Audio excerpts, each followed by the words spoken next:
Quantas vezes assim Nosso Senhor louvou e glorificou a São João Batista no interior de sua alma.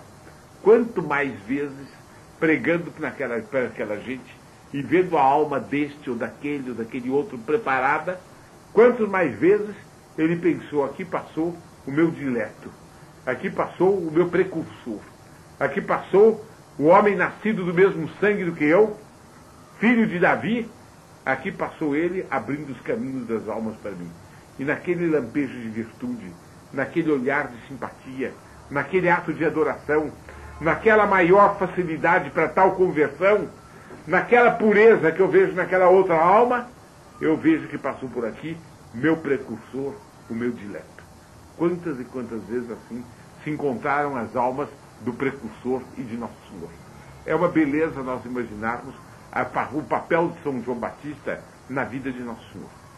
Agora, qual era a fisionomia moral, qual era a fisionomia física, o aspecto físico, quero dizer, e a fisionomia moral desse homem? Os senhores estão vendo que a descrição nos apresenta um tanto parecido com Nosso Senhor. Nosso Senhor era alto e era de uma corpulação, um corpo poderoso. Não tinha, ele era a própria perfeição, ele não tinha, portanto, nada de imperfeito, de tanto ser corpulento.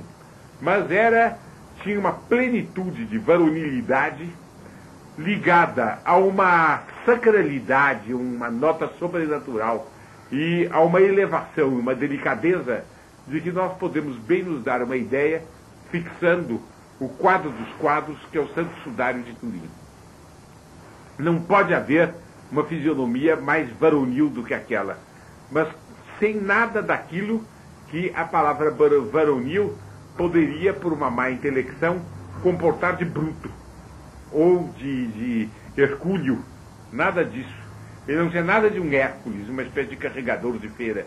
Ele era nobre, ele era proporcionado, e a alma nele era tanto mais do que o corpo, que a gente, olhando aquela face divina, quase que não realiza, é preciso fazer um esforço para realizar o problema se ele era varonil ou não. Porque é tão mais do que isso, ele é Deus, que essa ideia fica meio por baixo, ligada a outras notas. A gente precisa analisar longamente para passar pela cabeça a ideia de que Nosso Senhor tinha esse predicado também. Mas quando afinal essa ideia acorre ao espírito, a gente vê que ele tinha de modo excelente. São João Batista era assim também, mas com uma nota diferente do que tinha Nosso Senhor. São João Batista representava a penitência, representava, portanto, o jejum, a flagelação, a solidão no deserto, representava a mortificação. E por causa disso, seu corpo tinha a pele bronzeada por 1000 sóis, aquele sol quente, ardente do Oriente Médio. Por causa disso também, ele era muito magro, sem ser esquelético, sem ser de uma natureza doentia, forte. Ele era forte, ele era, entretanto, muito magro. De tal maneira, os jejuns o haviam consumido. Né? Ele era também a própria representação da severidade. Era uma severidade cheia de bondade, mas era um homem todo cheio de severidade. Ele passava por toda parte dizendo: fazei penitência porque o Senhor está próximo. E só falava a respeito da missão dele. E a missão dele era só uma: é lembrar as pessoas para fazerem penitência. Ora, fazer penitência não é coisa simples. A gente só convence os outros de fazerem penitência quando a gente convence os outros que pecaram. E aqui está o fundo da missão dele. Quer dizer, com toda esta retidão dele, ele fizera muito jejum, muita penitência, para pagar pelos pecados do povo. De maneira que, por causa da penitência dele, Deus perdoasse aqueles a quem ele ia pregar. E assim a palavra dele tivesse eficácia. Mas aparece para aquele povo ganancioso, preocupado exclusivamente com as coisas da terra, adorador do conforto e da vida agradável, na medida em que as condições daquele tempo podiam permitir. Aparece para aquele povo um homem que é um choque contra tudo isto, e que, ao contrário, é desprendido, é um facho ardente de amor de Deus. Ele só vive para a realização da missão que ele tem. Só tem Deus diante dos olhos. Aquele povo que esperava um Messias temporal, um rei poderoso, ele aparecia falando do Messias, mas um Messias que era anunciado não por um grande guerreiro, nem por um potentado, mas era anunciado por um homem penitente. Ele produziu um choque sobre as pessoas. E o contraste do homem impuro, do homem ganancioso, com aquele homem reto, simples, eloquente, e que o tempo inteiro bradava fazer penitência. Ele deixava as consciências profundamente abaladas. Ele produzia uma enorme vergonha. As pessoas compreendiam, no contato com ele, que não deviam ser daquele jeito. E ele completava o efeito dizendo: endireitai os caminhos do Senhor, aí vem o Messias, o dia de Deus está próximo, etc, etc. E por toda a parte por ele passava, isso era acompanhado com uma nota de severidade. O que é a severidade? A severidade é a virtude por onde se detesta efetivamente o que deve ser detestado em toda medida em que o deve ser. Isso é a severidade. É, portanto, a própria expressão da limpeza de consciência. Porque o limpo detesta o sujo, o reto detesta o sinuoso, o valente detesta o poltrão, e assim por diante. Ele era a severidade, quer dizer, todo mundo sentia os seus próprios defeitos qualificados por ele. Ele passava e, entretanto, todo mundo respeitava, todo mundo obedecia, e com isso ele ia preparando os caminhos de Deus. Até o desenlace dele, que os senhores bem sabem. Ele disse a Herodes que não era visto com a mulher do seu irmão. A Herodias indignou-se com isso, mandou a filha pedir a cabeça dele, ele foi decapitado. Os senhores conhecem todo o resto da história. Quer dizer, acabou havendo uma mulher infame, torpe, miserável, que por meios travessos alcançou de um rei mole, sensual e entregue aos prazeres, ela conseguiu que ele fosse decapitado. Tudo isso é muito bonito. Que relação tem com a figura de Nosso Senhor? Nosso Senhor era menos severo do que São João Batista? Não. Porque ninguém pode ter mais virtude do que Nosso Senhor. Ora, a severidade é uma virtude, logo São Nosso Senhor a tinha mais do que São João Batista. Mas é que Nosso Senhor, todas as virtudes brilhavam a um tempo. Nós não podemos falar de uma luz primordial de Nosso Senhor. Nosso Senhor é a luz primordial de todo mundo. Ele é a plenitude de todas as virtudes. Os senhores olham para o Santo Sudário de Turim e, prestando atenção, notam que há uma severidade muito grande naquela fisionomia. Mas há tanta outra coisa além da severidade, tantos sóis brilham na face daquele cadáver, que a gente nem sabe o que dizer. De maneira que aquilo fica um pouco assim. São João Batista não. Ele não era a luz primordial de ninguém, ele tinha uma luz primordial. E a luz primordial dele era a severidade que Nosso Senhor existia em estado infinito. Então a severidade dele, menor do que de Nosso Senhor, infinitamente menor do que Nosso Senhor, uma vez que só se pode ser infinitamente menor do que ele em todos os sentidos, a severidade de São João Batista era mais saliente do que de Nosso Senhor. Era mais sensível, era mais visível do que de Nosso Senhor, mais perceptível do que de Nosso Senhor. Bem, agora eu pergunto o seguinte: se São João Batista passasse por uma cidade de hoje, que efeito ele produziria?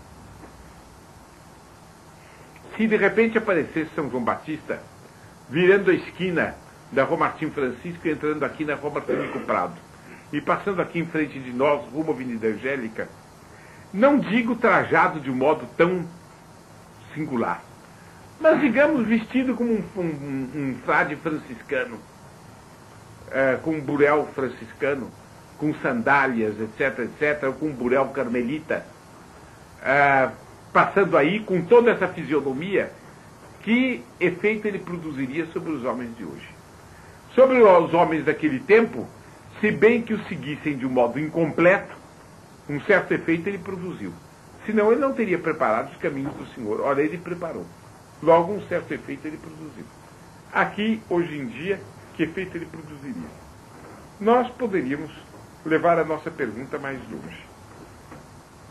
Imaginem que ele, virando a esquina da Martim Francisco para Martinico Prado, não chegasse à Avenida Angélica.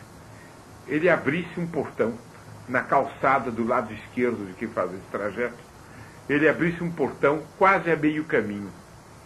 É uma casa consagrada a Deus, onde existem pessoas, moram pessoas, onde afluem para uma conferência pessoas que vivem para Nossa Senhora.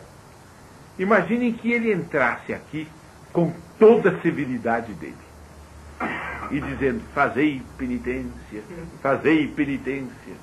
E imaginem que, ao verem São João Batista, cada um dos senhores sentisse, cada um de nós, não dos senhores apenas, mas cada um de nós, sentisse todos os nossos defeitos, todos os nossos pecados aparecerem com uma plena saliência.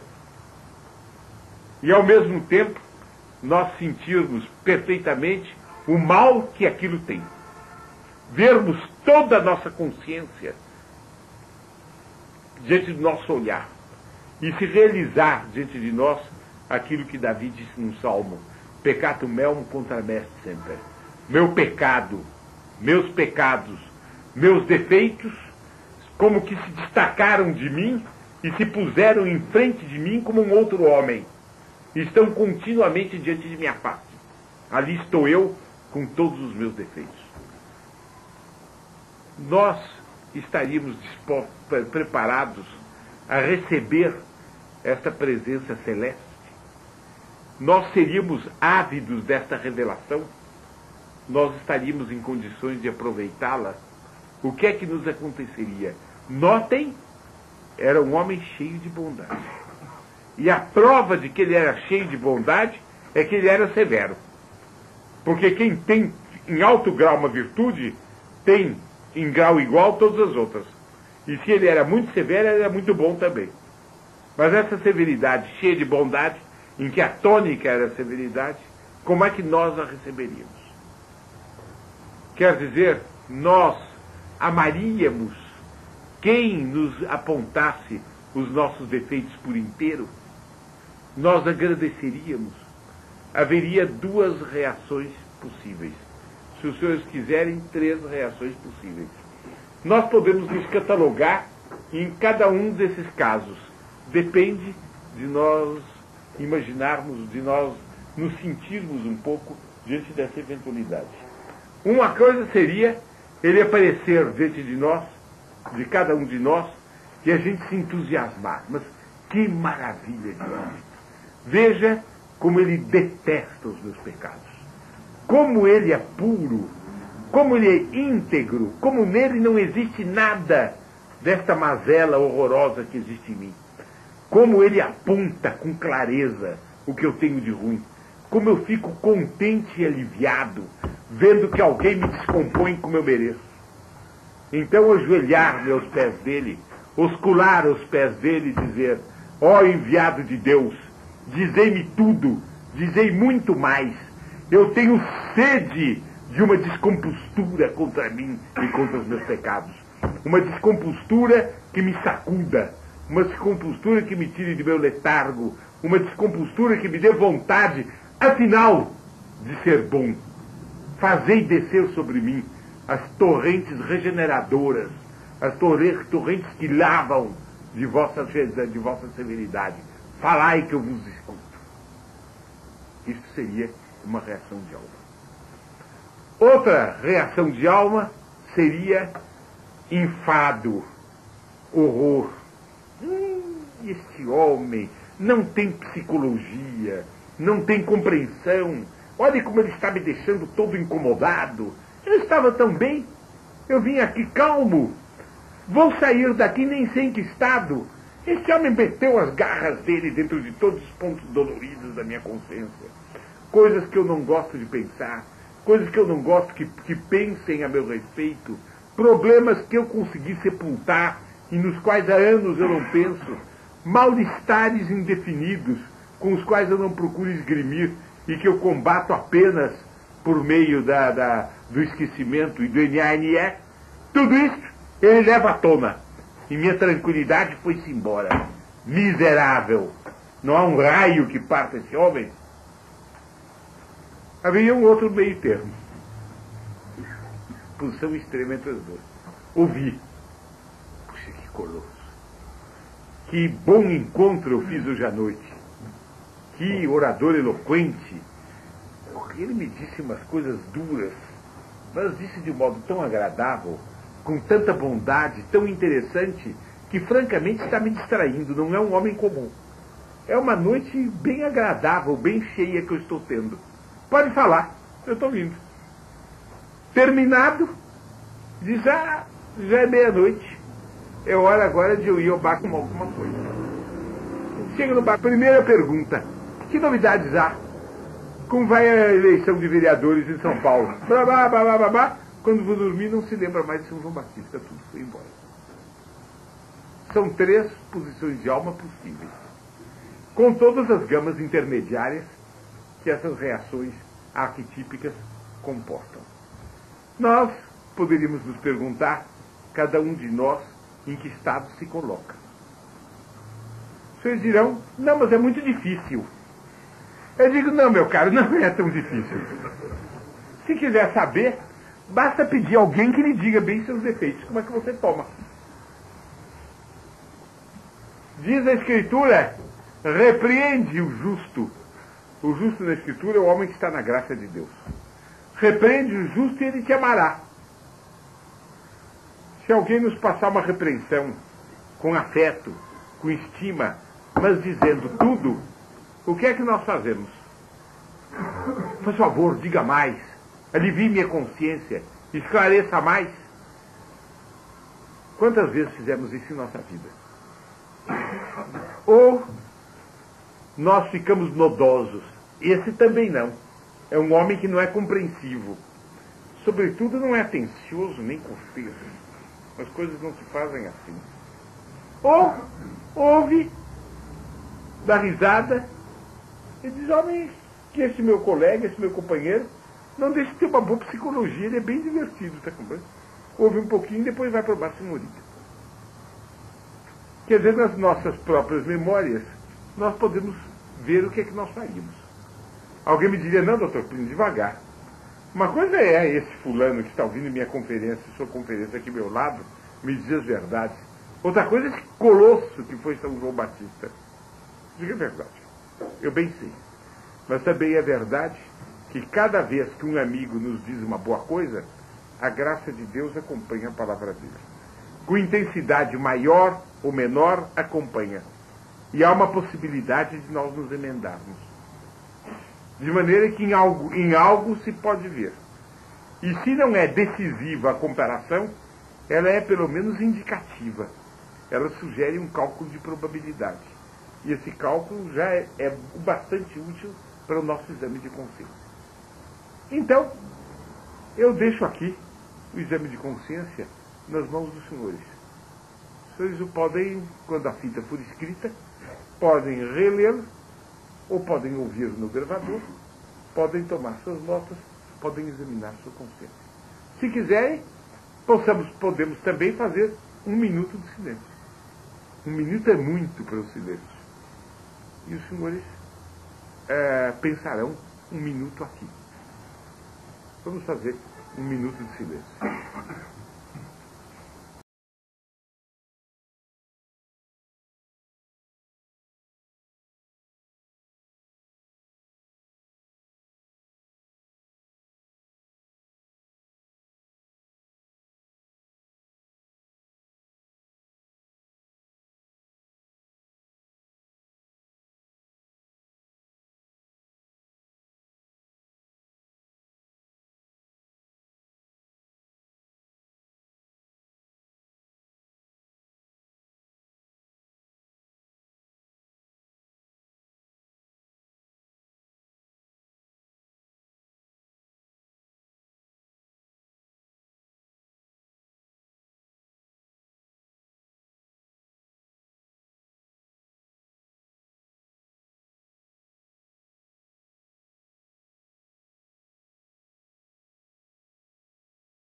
que São João Batista vele por nós. E que ele nos dê o amor aos severos. É um dos modos, não é o único, mas é um dos modos de nós amarmos a Deus Nosso Senhor e a Nossa Senhora puríssima, imaculada e, portanto, severíssima mãe dele. Mãe de toda doçura e de toda misericórdia.